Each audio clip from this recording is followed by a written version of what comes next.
বেগম খালেদা জিয়া এবং তারেক রহমান যথেষ্ট মূল্যায়ন করছে, সেই জন্য আমি কৃতজ্ঞ দলের প্রতি এবং ফরিদগঞ্জের জনসাধারণের প্রতি আমি কৃতজ্ঞ। যেহেতু ফরিদগঞ্জের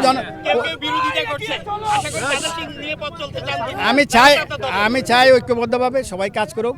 আর আমি একটা কথা বলি, সবাইকে নিয়ে চলতে চাই। তারপরও আপনি কতজন লোক কি আছে, 5, 10 জন 20 জন লোক তো আর ফরিদগঞ্জ 7 লক্ষ লোকের বসবাস ফরিদগঞ্জে, আপনি এগুলা চিন্তা করেন না।